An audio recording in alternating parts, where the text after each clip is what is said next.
तो hello guys, episode 8 part 2 के शुरुआत में हम देखते हैं कि यूजीरो एक रोड पे चल रहा होता है और उसे देख के सारे लोग डर रहे होते हैं। अगर मैं आपको एक एग्जांपल दूं, जैसे कि कोई हिरन एक जंगल में चल रहा है और उसी वक्त उसके सामने एक चीता आ जाए और वही हिरन के पास वहां से भागने का एक भी मौका नहीं होता है, क्योंकि अगर वो वहां से भागा तो चीता उस पर अटैक कर देगा, जिस वजह से वो वहीं पे खड़े होकर कांप रहा होता है। और वैसी हालत अब यहाँ पे उन लोगों की होती है जिनके सामने से यूजीरो जा रहा होता है। मगर तभी वहाँ पे डोपोरोची आ जाता है। उसे देख के यूजीरो कहता है, तुम्हें देख के लगता है कि तुम यहाँ पे लड़ने तो नहीं आए हो। तो डोपोरोची कहता है, हाँ, मैं बस तुमसे 2 मिनट बात करना चाहता हूँ। जिसके बाद वो दोनों एक वाइन शॉप पे ड्रिंक कर रहे होते हैं। तो डोपोरोची यूजीरो से कहता है, तुम्हारा शुक्रिया, अगर उस दिन तुमने ये नहीं कहा होता तो मेरा बेटा आज नहीं सुधरा होता। फिर वही वो वेटर यूजीरो को एक बढ़िया से ड्रिंक बना के देता है और उससे कहता है, सर ये बहुत बढ़िया है, आप इसे बहुत ही अच्छे से पीजिएगा। लेकिन यूजीरो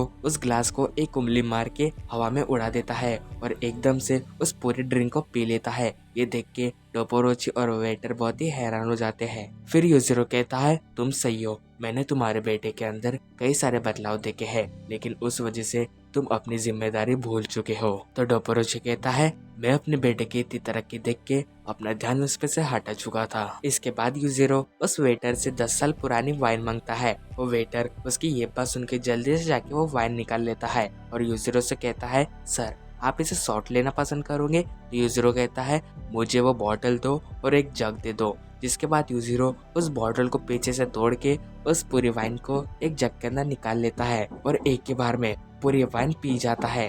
जिसके बाद डोपोरोची कहता है, कासुमी दिन पे दिन नई टेक्निकें सीखे जा रहा था, जिसे देख के मुझे बहुत ही अच्छा लग रहा था, लेकिन उस वजह से मैं अपने बाप का कर्तव्य भूल चुका था। मुझे उस पर थोड़ी सी सख्ती बरतनी चाहिए थी, लेकिन मैं भावनाओं में बह गया और उसे कुछ नहीं कह सका। जिसके बाद यूजीरो एक सिगरेट पीने लगता है और वो उस सिगरेट को एक ही बार में खत्म कर देता है। जिसके बाद वह पूरा धुआं अपने आसपास फैला देता है और डोपोरोची से कहता है, जो हो गया जाने दो, अभी हम कुछ नहीं कर सकते, मुझे ये बताओ कि तुम उस पिकल के बारे में क्या सोचते हो? तो डोपोरोची कहता है, मुझे उसके बारे में ज्यादा कुछ नहीं पता। जिसके बाद वो दोनों बाहर आ जाते हैं और जाते हुए डोपोरोची यूजीरो से कहता है, मुझे लगता है कि भगवान ने उसे इसलिए भेजा है ताकि वो देखना चाहते हैं कि इस दुनिया में अब सबसे ताकतवर कौन है, वो हमें परखना चाहते हैं। जिसके बाद सीन शिफ्ट होता है और हम बाकी को देखते हैं, जो अपने सामने पिकल को इमेजिन करने की कोशिश कर रहा होता है, मगर वो उससे नहीं हो पाता। फिर वो कहता है,